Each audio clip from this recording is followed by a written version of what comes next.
विश्व रिकॉर्ड बनाने की राह पर बिहार, नहीं थम रहा पुल गिरने का सिलसिला।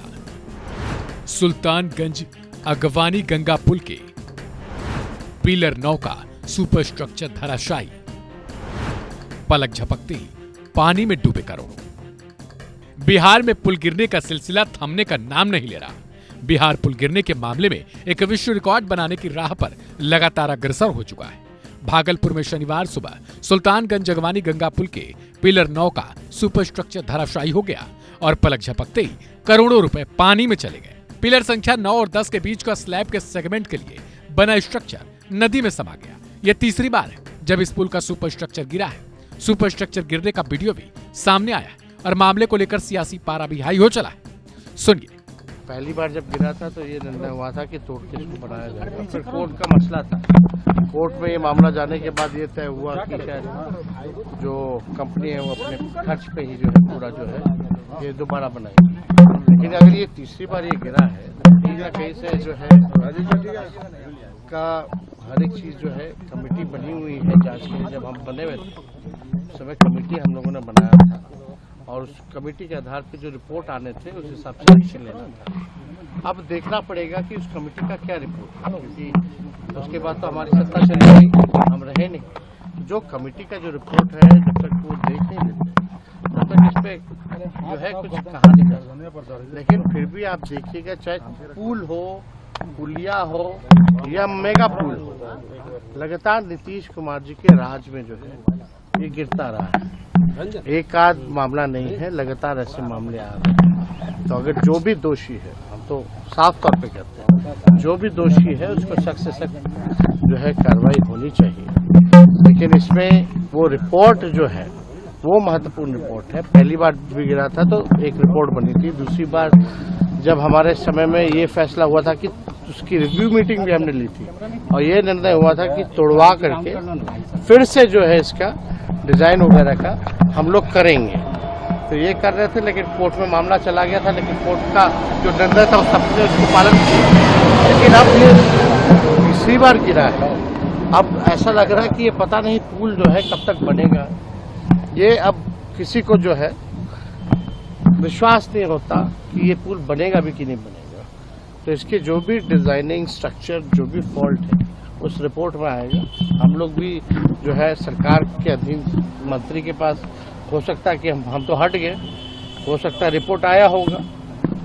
लेकिन हमारे जहाँ तक जानकारी में हमको नहीं लगता कि जो मंत्री बने हैं वो अभी तक इस पुल को लेके कोई समीक्षा बैठक भी की है कि नहीं की। एक सवाल, अगर की है तो इसकी जानकारी जो है वो बताना। एक सवाल है, 15 अगस्त को सीएम ने भाषण दिया, उस भाषण में भी पर्सनल अटैक लागू क्या ये जस्टिफाई है? अब देखिए, कोई भी हम अब उनके बारे में हम क्या ही बोले। हमारे अभिभावक हैं, बुजुर्ग हैं, अब उनको हम लोगों को गाली दे के ही उनको थोड़ी खुशी मिलती है, तो वो खुशी आप लोग क्यों छीन रहे हैं? लेने दीजिए, बोलने दीजिए। हालांकि कोई भी कभी भी आज तक देश के इतिहास में कहीं भी ऐसा नहीं देखा गया हो, चाहे स्वतंत्रता दिवस हो या गणतंत्र दिवस हो, इस अवसर पे जो भी मुख्यमंत्री रहे हो, गवर्नर रहे हो या राष्ट्रपति या प्रधानमंत्री रहे हो, इस तरह से निजी और पॉलिटिकल भाषण नहीं दिया करते हैं। लेकिन फिर भी वो बड़े हैं, हम तो छोटे हैं, हम क्या ही बोले। नहीं, हमको लगता है कि कहीं ना कहीं ये टेक्निकल प्रॉब्लम है। कुछ न कुछ टेक्निकल जो स्पेसिफिकेशन दिया गया है और जिसके हिसाब से बनाया जा रहा है, ये कहीं ना कहीं टेक्निकल इश्यूज है और इसको हमको लगता है जांचना चाहिए। क्योंकि इतना बड़ा ब्लंडर बार बार एक ही पुल के पर हो रहा है, इसका मतलब कि जो टेक्नोलॉजी से ये बनाया जा रहा है या जिस स्पेसिफिकेशन से ये बनाने का जिस कंसल्टेंट ने या जिस टेक्नोलॉजी के जो इंजीनियर्स ने, जिस एक्सपर्ट्स ने बनाया है, उसमें कहीं ना कहीं त्रुटि है। ऐसा संभव नहीं हो सकता है। 2 लाख से ऊपर पुल बने हैं नीतीश जी के राज में, ऐसा तो कभी नहीं हुआ कि अगवानी पुल का ये लगातार तीसरी बार घटना है। तो टेक्निकली ये जो है वो कहीं ना कहीं इसकी जांच होनी चाहिए। और टेक्निकली जिस लोगों ने, देखिए क्या है कि टेक्निकल टीम उसको बनाती है, उसके बाद वो आता है इंजीनियर्स कि भाई इस टेक्नोलॉजी पर, इस बेसिस पर बनना है।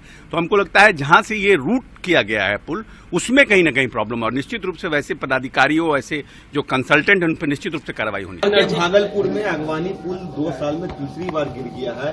सरकार पर और विभाग पर बहुत बड़े सवाल खड़े हो रहे हैं, क्या कहेंगे? हम जरूर कहेंगे कि उसकी जांच होनी चाहिए, कहाँ लीकेज हुआ है, कहाँ कमी हुई है जिसके चलते पुल टूट रहे हैं। एक पुल नहीं, सीरीज ऑफ दी पुल टूट रहे हैं। तो जरूर लगता है कहीं न कहीं बनावट में कमजोरी होगी। इसका जांच होना चाहिए और जो इसके लिए जवाबदेह हैं उसको दंडित करना चाहिए। और फिर इसमें हम एक बार और बोले हैं कि एक क्या है कि इसी साल सारे पुल टूट रहे हैं, पहले पुल क्यों नहीं टूटे थे? तो कहीं न कहीं ऐसा लगता है कहीं कोई राजनीतिक षड्यंत्र तो नहीं है जिसके चलते सरकार को बदनाम करने के लिए इस प्रकार की बातें हो रही है। न देखिए, ये 30 अप्रैल 2022 को पहला क्षतिग्रस्त हुआ था। उस समय हमने नेता प्रतिपक्ष के नाते स्पष्ट तौर पर कहा था कि इसकी डिजाइन की जांच कराई जाए, और ये IIT रुड़की के द्वारा जांच कराया गया। सुपर स्ट्रक्चर और फाउंडेशन के अंदर डिजाइन में गड़बड़ी है, फेल्यूरिटी है, स्पष्ट तौर पर आया है। माननीय उच्च न्यायालय के तहत भी किसी ने PIL किया है जिसमें निर्देश मिला था कि ये अपने खर्च पर इसको हटावे और अपने खर्च से बनाए। विभाग के अंदर हमने समीक्षा किया था अपने ACS और तमाम पदाधिकारियों के साथ, और हमने स्पष्ट तौर पर कहा था कि EPC मूड पर जो भी काम होता है संवेदक खुद डिजाइन करता है। हम संवेदक के डिजाइन पर पूरी तरह से भरोसा नहीं करनी चाहिए। संवेदक के डिजाइन का विभाग के माध्यम से एक सुपरविजन जांच होनी चाहिए, मॉनिटरिंग होनी चाहिए, ताकि वो मैक्सिमम इकोनॉमिकल अपने फायदे के लिए वो करता है।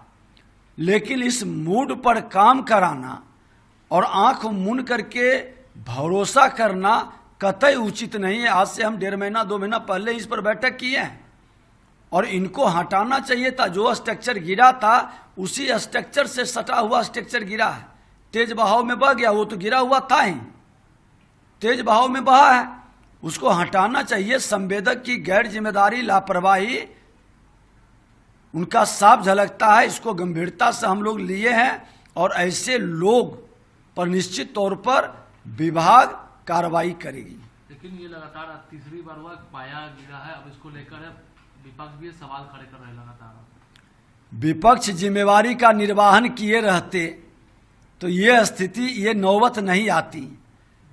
आज हम उसके EPC मूड का डिजाइन को भी जांच करवा रहे हैं, मॉनिटरिंग करवा रहे हैं, और ये सारे मामले को फिर से ले रहे हैं। इसीलिए कुछ लोग अकबकाहट में भी हैं, परेशान भी हैं।